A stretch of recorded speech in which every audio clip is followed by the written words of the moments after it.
नमस्कार। सत साहेब जी। जी, क्या नाम है आपका? पूजा संतोष नलावड़े। पूजा जी, कहाँ से आए हैं आप? मैं महाराष्ट्र पुणे आलंदी से आई हूँ। जी, आप क्या करते हैं? सर जी, मैं अभी तो घर पे हूँ, बट पहले मैं मॉल में काम करती थी पुणे में। आपकी क्वालिफिकेशन क्या है? मेरा अभी एसवाई बीकॉम हो गया है। संत रामपाल जी महाराज से नाम दीक्षा लेने से पहले आप क्या भक्ति साधना करते थे? मैं पहले शंकर जी की भक्ति करती थी। माता जी की भी भक्ति करती थी। पहले वो गुरुवार मतलब करते थे मार्गशीर्ष महीने में। श्रावण महीने में सोमवार करते थे। गणेश जी के भी मतलब चतुर्थी रहती थी, अंगार की चतुर्थी वगैरह वो भी करते थे। अभी शादी से पहले मतलब सफ़ेद बुधवार थे, वो वाले भी मतलब मैंने व्रत किए हैं, वो भी करते थे। क्या संत रामपाल जी महाराज से पहले भी आपने कोई गुरु बनाया था? जी हाँ, मेरे जेठ जेठानी ने बनाए थे। जैसे कि वो आलंदी में संत ज्ञानेश्वर माउली जी है, उनके उनसे जुड़े हुए थे वो। तो उनसे वो गुरु बनाए थे। तो हम भी मतलब गुरु नहीं बनाए थे, बट वो हम सेवा करते थे। पंढरपुर की वारी जाती थी ना, तो उस टाइम हम 8 दिन के लिए वो सेवा करते थे। उधर अन्नदान रहता था, ये सब करते थे उनके साथ। पूजा जी, आप बचपन से ही धार्मिक प्रवृत्ति के थे।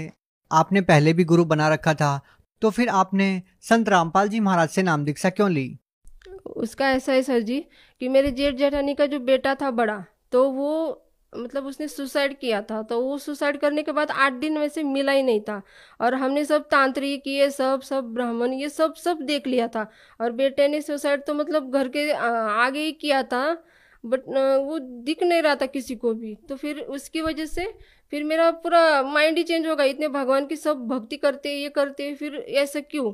तो इसकी वजह से फिर मैं पूरी मतलब डिप्रेशन में ही थी थोड़ी, कि हाँ बस भगवान को ना हाथ जोड़ने का और निकल आने का, ऐसे कुछ मांगने का नहीं, कुछ करने का नहीं। और हमारे ग्राम देवत भी है, महादेव का बहुत बड़ा मंदिर है वागेश्वर महाराज, तो उधर भी जाते थे। बट ऐसे मन नहीं करता था, बट हाँ जाके आते थे और बस उतना ही करते थे। पूजा जी, हम आपसे जानना चाहेंगे संत रामपाल जी महाराज जी के बारे में आपको कैसे जानकारी हुई?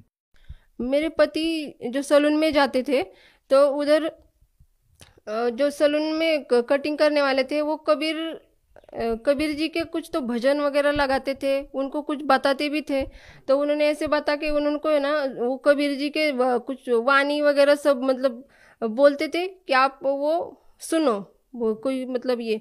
तो वो मेरे भगत जी क्या मतलब मेरे पति क्या करते थे कि वो भजन सुबह लगाने का, रात को भी लगाने का। तो वैसे देख देख के ना यूट्यूब पे उन्होंने फिर संत रामपाल जी महाराज जी के सत्संग देखने लगे। फिर उसमें तो उनको उन्होंने मतलब ज्ञान सुना संत रामपाल जी महाराज जी का। तो ज्ञान सुनने के बाद उन्होंने बोला मुझे, मतलब मैं गई थी माँ के उधर, तो मुझे बोला कि मैं अभी नाम दीक्षा ले रहा हूँ। मैं बोली किससे नाम दीक्षा ले रहे, क्या ले रहे? मतलब भगवान तो कुछ और है और आप क्या कर रही है? फिर बोले कि नहीं नहीं, मैं अभी नाम दीक्षा लेने वाला हूँ। ऐसे कर करके फिर उन्होंने नाम दीक्षा ले लिया, संत रामपाल जी महाराज जी से नाम दीक्षा ले ली। फिर बाद में मैं माँ के उधर से आ गई। तो आने के बाद मैं मतलब सुनती नहीं थी ज़्यादा, क्योंकि मेरा पहले से माइंड मतलब ये हो गया था कि भगवान है ही नहीं किधर। तो फिर संत रामपाल जी महाराज जी का वो सत्संग लगाते थे, आरती नित्य नियम चालू रहता था सुबह शाम को। तो फिर मुझे बोलते थे आ जा बैठ थोड़ी देर। तो फिर मैं नहीं बैठती थी। फिर बाद में संत रामपाल जी महाराज जी का ऐसे ही सत्संग चल रहा था ना, तो उसमें संत रामपाल जी महाराज जी गीता खोल के दिखा रहे थे। तो उसमें वो अध्याय 11 श्लोक 32 वो दिखा रहे थे कि मैं काल हूँ, मैं सबको खाने आ रहा हूँ। मैं बोली काल, ये क्या बोल रहे? फिर मतलब ध्यान में आया कि हम भी बचपन में ये सब सुनते थे, मैं समय हूँ ऐसे करके। वो रामायण ये कृष्ण ये सब चलता था ना, तो वो हाँ थोड़ा थोड़ा फिर मेरे को भी मतलब समझ में आने लगा कि ये तो सब मतलब अपने शास्त्र खोल के मतलब दिखा रहे हैं। तो फिर मैंने ये सुन सुन के फिर मेरे पति को बोला कि चलो अब हमें भी नाम दीक्षा लेनी है। फिर हमने संत रामपाल जी महाराज जी से नाम दीक्षा ले ली। पूजा जी, जैसे कि आपने बताया कि आपने संत रामपाल जी महाराज जी से नाम दीक्षा ली, जैसा कि संत रामपाल जी महाराज के अनुयायी दावा करते हैं कि उनसे नाम दीक्षा लेने के बाद उनको अनेकों लाभ मिलते हैं, हम आपसे जानना चाहेंगे क्या संत रामपाल जी महाराज से नाम दीक्षा लेने के बाद आपको भी कोई लाभ मिला? जी हाँ, मुझे शारीरिक लाभ तो बहुत बड़ा मिला। जैसे मतलब गिर गई थी, तो उस टाइम मेरे पहले से मतलब जब डिलीवरी हुई थी, बेटा हुआ था, तो सीजरिन के टाइम पे बैक का बहुत बड़ा प्रॉब्लम चलता था। और वो गिरने के बाद तो मतलब और भी मतलब बढ़ गया था। 3 बार मतलब हमने दिखाया, फिर भी कुछ भी नहीं हुआ था। उसके बाद फिर एक ही साल में मुझे पैरालिसिस का मतलब 2 अटैक आके गए। तो उसमें भी मतलब परमात्मा की, संत रामपाल जी महाराज जी की इतनी बड़ी दया है कि उन्होंने मुझे बस 3 दिन में वो ठीक कर दिया। वरना अभी मतलब वो डॉक्टर भी मुझे वैसे बोलते थे कि आप कल कैसे थे, आज कैसे चल के जा रहे हैं अपने घर। सर मुझे जब पैरालिसिस का अटैक हुआ तब मैं बस मतलब मेरा मानसिक संतुलन पूरा खो ही गई थी, मैं पूरा ही खो दिया था कि मतलब मैं क्या करती थी, क्या बोलती थी, किसी को मतलब कुछ भी बोलती थी मैं। तो ये सब मुझे मेरे घर वाले बताते हैं कि तू क्या क्या करती थी।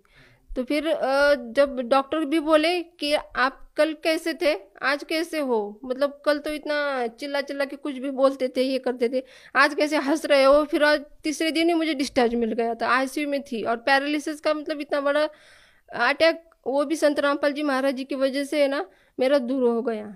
मेरे बेटे को भी मतलब यूरिन का मतलब जन्म से ही यूरिन का प्रॉब्लम था। यूरिन मतलब लेफ्ट साइड में किडनी के साइड में यूरिन की जो नली रहती है वो चौकअप थी जन्म से ही। तो उधर डॉक्टर ने बोला था ऑपरेशन करने के लिए, तो 2 साल मतलब 2008 को उसका ऑपरेशन कर दिया गया था। तो उसके बाद उसको मतलब डॉक्टर ने बोला था कि अभी उसको है ना खेलना कूदना कुछ भी नहीं, साइकिलिंग करना नहीं है, कुछ भी नहीं। बट जब से संत रामपाल जी महाराज जी की शरण ली है तब से वो सब करता है, कबड्डी खेलता है, साइकिलिंग करता है, दौड़ता है, क्रिकेट सब सब खेलता है थोड़ी थोड़ी करके।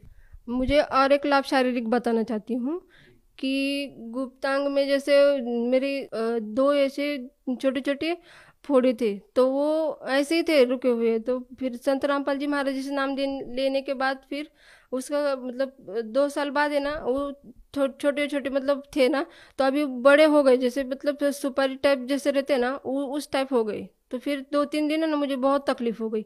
और फिर मैं डॉक्टर के पास गई थी, तो वो डॉक्टर क्या बोले कि अभी आप इसको है ना ऑपरेशन ही करना पड़ेगा, आपके साथ मतलब कोई आए क्या। मैं तो अकेले गई थी गांव में। तो डॉक्टर ने ऐसे बोला था कि ये कैंसर भी हो सकता है, तो अभी इसको जब फूटेगा ना तो ठीक है, वरना आपका तो मतलब ऑपरेशन ही करना पड़ेगा।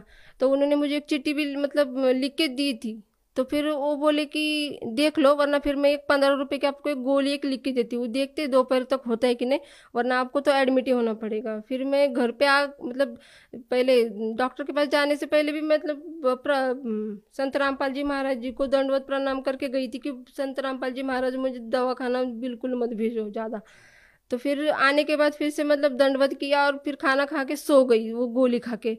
तो गोली खाने के बाद सो गई ना, तो आधे घंटे बाद है ना ऐसे लगा कि कुछ तो हुआ है शरीर में। तो फिर वो ऐसा था कि फिर मैं टॉयलेट जाके आ गई, तो वो देखती हूँ तो सब का सब मतलब फूट गया, वो सब मतलब उसमें से सब निकल गया वो जो गांठ थी वो। और फिर मैंने डॉक्टर को कॉल किया कि डॉक्टर ऐसा ऐसा हो गया। तो डॉक्टर ही मुझे बोल रही है अभिनंदन अभिनंदन। मैं बोले ऐसे कैसे डॉक्टर है, अब मुझे बोल रही है अभिनंदन। तो बोली ठीक है ना, फिर अभी आपका तो ऑपरेशन भी नहीं करना पड़ेगा, कुछ भी नहीं। पूजा जी, जैसे कि आपने बताया कि संत रामपाल जी महाराज से नाम दीक्षा लेने के बाद आपकी कैंसर जैसी भयानक बीमारी ठीक हो गई। देखिए, संत रामपाल जी महाराज जी एक सिंपल से साधारण से दिखने वाले संत हैं, जबकि हमारे समाज में संतों की परिभाषा ये होती है कि उन्होंने भगवा वस्त्र धारण किए हों, लंबी लंबी जटाएं रखते हों, दाढ़ी मूछ बढ़ा के रखते हों, गले में मालाएं हों। लेकिन संत रामपाल जी महाराज जी इन सब से दूर बिल्कुल सिंपल से साधारण से दिखने वाले संत है। तो आज का जो भगत समाज है, जो श्रद्धालु है, वो संत रामपाल जी महाराज जी को कैसे पहचान पाएंगे? संतों की वे मतलब परिभाषा तो उनके वेशभूषा से तो नहीं होती, उनके ज्ञान से होती है। जो मतलब वो ज्ञान बताते हैं वो पहले सुनना चाहिए। ऐसा नहीं कि वो जो दाढ़ी मूंछ ये सब लाल भगवा कुछ पहनेंगे और बैठेंगे, उससे तो कुछ नहीं होने वाला है। उनका ज्ञान जो है वो आप पहले सुनना चाहिए, उसके बाद ही आप संत रामपाल जी महाराज जी को गुरु बना सकते हैं। आप भगत समाज को क्या संदेश देना चाहते हैं? मैं तो बस उनको प्रार्थना करना चाहती हूँ कि वो बार बार मतलब ये संत रामपाल जी महाराज जी के सत्संग सुने, ज्ञान गंगा जो बुक मिलता है वो पढ़े, जब जीने की राह वो भी बुक है वो भी पढ़ सकते हैं, और संत रामपाल जी महाराज जी से नाम दीक्षा लेकर अपना कल्याण करवा सकते हैं। पूजा जी, अगर कोई व्यक्ति संत रामपाल जी महाराज जी से आज नाम दीक्षा लेना चाहता है तो वो उनसे नाम दीक्षा कैसे प्राप्त कर सकता है? टीवी चैनल पे सत्संग चलता है, और वैसे भी अभी फेसबुक, यूट्यूब, इंस्टाग्राम इस पे भी संत रामपाल जी के सत्संग आते हैं। तो वो भी सब मतलब देख के आप उनसे नाम दीक्षा ले सकते हैं। जी, बहुत बहुत धन्यवाद। सत्संग जी।